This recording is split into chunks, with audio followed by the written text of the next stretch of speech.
podcast d'Anglais in France, des séjours linguistiques, anglais en France et FLE en France.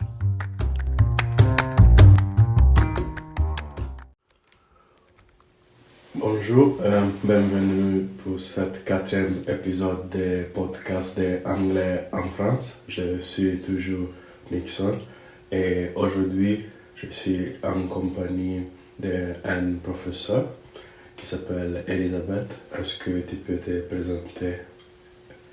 Bien sûr, donc comme tu l'as dit, je m'appelle Elisabeth et je suis formatrice effectivement pour Anglais in France, ce qui n'est pas mon métier toute l'année puisque je suis coach pour les managers qui ressentent beaucoup de stress et qui n'arrivent plus à bien manager leur équipe. Donc ça c'est mon métier. Mais l'été, je viens enseigner l'anglais à des élèves de prépa. Donc on peut dire que ça te manque un peu l'être un professeur, le métier de professeur, ou bien? En fait, ça me manque pas parce que je continue à enseigner ou à transmettre des choses, mais de façon différente que ce que je faisais quand j'étais professeur à l'éducation nationale, effectivement. Donc ça me manque pas vraiment. Ce qui me manque plutôt, c'était des fois, c'est le contact avec les jeunes, parce que j'en ai eu beaucoup dans ma carrière avant, de ce contact. Donc tu fais ça pendant l'été, comme tu as dit. J'ai une question d'abord. Pourquoi vous avez décidé de devenir professeur d'anglais des classes préparatoires maintenant? Et quelle formation aussi vous avez suivi pour être un professeur? Donc je ne l'ai pas décidé maintenant puisque je ne suis plus en fait, mais quand j'ai décidé d'être prof, je ne sais pas si c'était vraiment ma décision personnelle, c'était une influence familiale parce qu'il y a beaucoup de profs dans ma famille. Par contre, j'aimais beaucoup les langues étrangères, donc je voulais trouver un métier où je puisse à la fois nourrir ma passion pour les langues étrangères et en même temps ça me permettait de transmettre aussi ce que j'avais appris à d'autres personnes. Donc j'ai trouvé que métier de prof c'était pas mal pour ça. Classe préparatoire, ça s'est trouvé à un moment donné dans ma carrière, dans le lycée où j'enseignais, ils ont ouvert une classe préparatoire pour les élèves qui venaient de filières technologiques. Et comme on demandait des professeurs agrégés d'anglais et qu'on n'était que 2 sur l'établissement et que l'autre professeur n'était pas intéressé, et moi oui, j'ai pris les classes préparatoires et voilà, ça s'est fait comme ça. Tout à fait. Comment avez-vous commencé à enseigner donc et où vous avez commencé? Parce que je pense que vous avez commencé dans quelque part ici. Oui, c'est sûr, j'ai commencé quelque part. J'ai passé donc l'agrégation d'anglais et ensuite mon premier poste en tant que stagiaire, c'était à Mérignac qui est à côté de Bordeaux.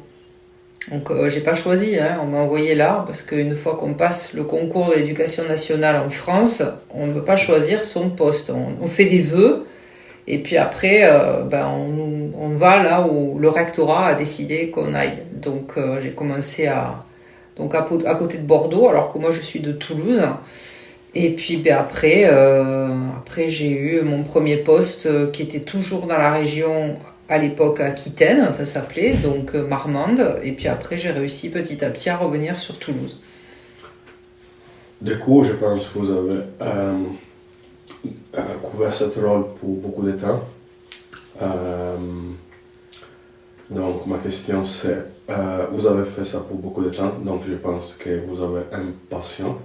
Maintenant, ça peut être disparu. Quand elle a commencé, elle avait une passion pour cet métier.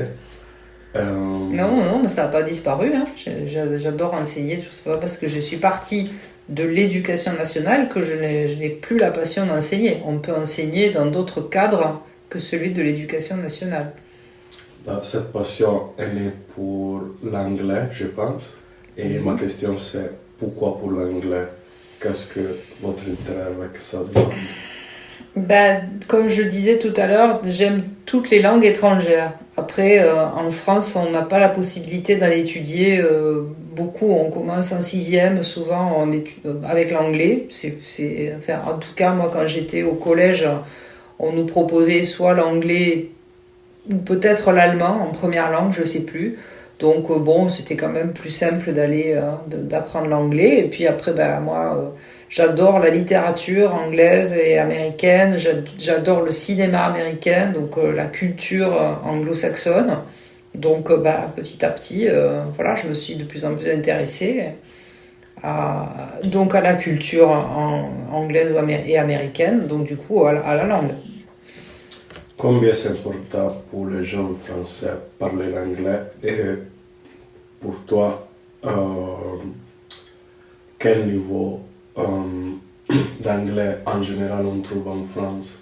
Donc, parce que je pense que c'est un pays où tout le monde parle français, donc pourquoi je dois étudier l'anglais, je pense.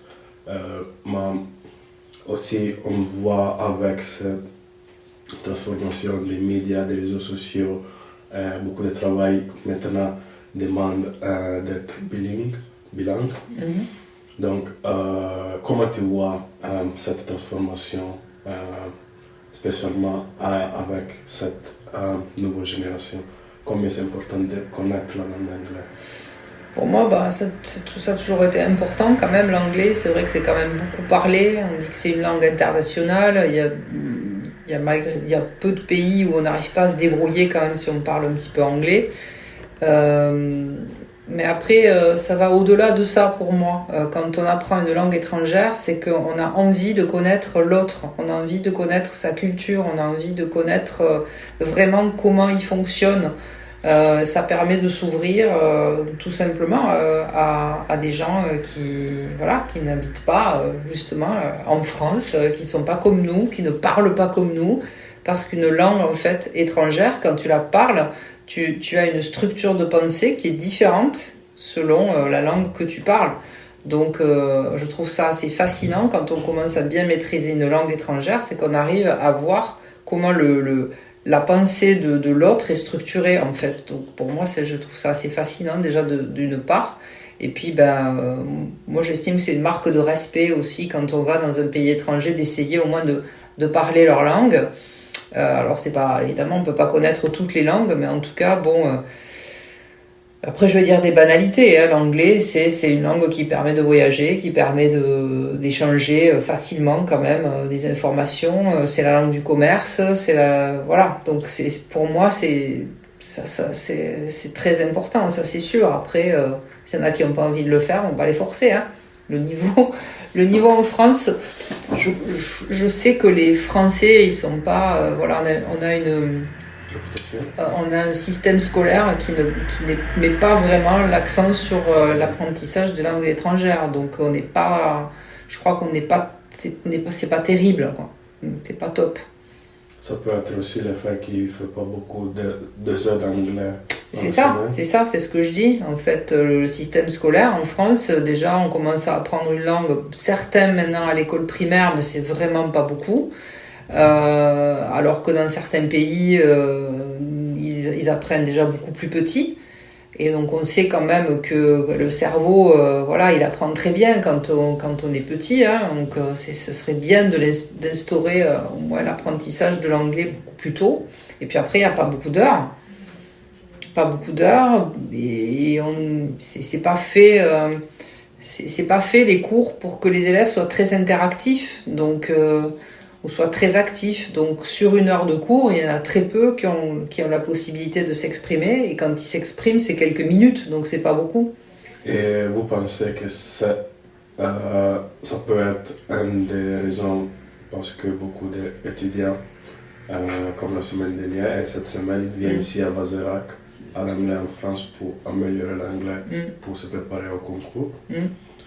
Pensez que c'est une des raison principale, le fait qu'ils n'étudient pas beaucoup d'heures d'anglais et ils ont, comment on dit, besoin de confiance aussi. Et oui. Donc, tu penses que le fait qu'ils viennent ici c'est quelque chose qui l'aide parce que ils ne pensent pas qu'ils n'ont pas un niveau trop beau d'anglais pour affronter ces concours, pour rentrer dans les grandes écoles ou bien universitaires. Ah bah c'est sûr, ici ils sont pas nombreux, là le maximum c'est 3, il y en a eu jusqu'à 4 je crois par cours, ils ont 6 heures de cours par jour, pendant 5 jours, le soir ils vont dans des familles anglaises, donc ils parlent anglais toute la semaine, donc ils parlent presque plus en une semaine que ce qu'ils ont parlé toute leur scolarité. Alors oui, ils font beaucoup de progrès, ça c'est sûr. Ensuite, il faut quand même qu'ils mettent des choses en place lorsqu'ils ont terminé leur semaine pour pouvoir continuer le travail. Parce que c'est comme de tout, hein, si on ne pratique pas, on oublie. Et les niveaux d'étudiants en général qui arrivent ici, c'est comment tu peux classifier? Alors vraiment, ça dépend. Hein, ça dépend. J'en ai cette semaine qui sont relativement à l'aise. Il y en a qui c'est plus compliqué. Non, ça je peux pas dire. Je peux pas dire qu'il y a une moyenne. S'ils viennent, c'est qu'ils ont un besoin de s'améliorer. Mais après, vraiment, ça dépend des gens. Hein. Tu as parlé aussi que tu es un coach qui travaille sur la confiance.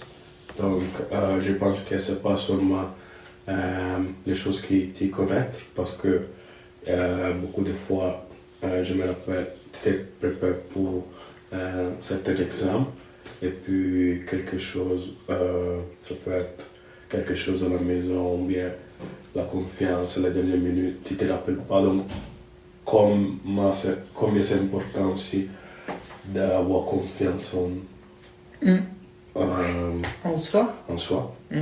Ah oui, c'est sûr. Qu'est-ce que tu penses? Combien c'est important pour avoir confiance en soi, non seulement pour l'examen, mais dans la vie, parce que ça peut aussi faire la différence? C'est important parce que la confiance en soi, c'est ce qui nous permet de faire face à n'importe quelle situation. Quoi qu'il arrive, je sais que je vais trouver une solution. Donc il y a 2 types de personnes. Il y a les personnes qui vont rester passives devant les événements et qui vont se laisser emporter par les événements et donc souffrir. Et d'autres qui, en construisant leur confiance en eux petit à petit, ils vont prendre le contrôle sur ce qu'ils ressentent, sur leurs émotions. Et donc mieux ils vont gérer leurs émotions, plus leur confiance en eux va grandir, et plus ils seront capables de sortir de leur zone de confort petit à petit et d'accomplir ce qu'ils veulent accomplir.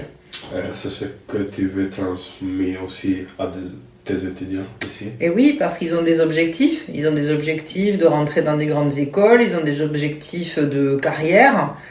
Or, s'ils n'ont pas confiance en eux, à un moment donné, ça peut les freiner, ça peut les bloquer, ça peut les paralyser, ça peut leur faire renoncer à des rêves. C'est quand même dommage, parce que tout le monde a du potentiel, et c'est dommage de ne pas exploiter son potentiel, tout simplement parce que j'ai des problèmes de confiance en moi qui peuvent se régler relativement facilement, du moment qu'on travaille dessus. Donc, pour conclure, avez-vous des conseils à donner pour cet étudiant qui soutient à participer à ces concours pour les grandes écoles? J'en aurais plein, mais en même temps, le premier conseil que je pourrais donner, c'est de ne pas donner de conseils, justement, c'est de se faire confiance. Voilà, c'est de se faire confiance, et puis, parce que des conseils, après, c'est difficile d'en donner généralement comme ça, mais c'est ça, c'est se faire confiance. Arrêter d'écouter la petite voix à l'intérieur qui nous dit qu'on est nul, qu'on ne va pas y arriver, qu'on ferait mieux de faire autre chose. Donc, à un moment donné, il faut écarter cette voix, qu'on appelle the monkey mind, d'ailleurs, en anglais, hein, voilà, qui nous entraîne loin de notre objectif, se refocaliser sur son objectif et puis faire ce qu'il faut pour l'atteindre. J'ai compris. Merci beaucoup d'être avec nous aujourd'hui, et bonne chance avec tes classes préparatoires. Merci. Merci d'avoir écouté cet épisode de podcast jusqu'au bout. Si vous souhaitez nous poser des questions sur le sujet ou simplement suivre les actualités d'Anglais in France, je vous invite à nous rejoindre sur le site AIF, sur Instagram ou sur LinkedIn par exemple. Plaisir plaisir de vous retrouver sur notre chaîne.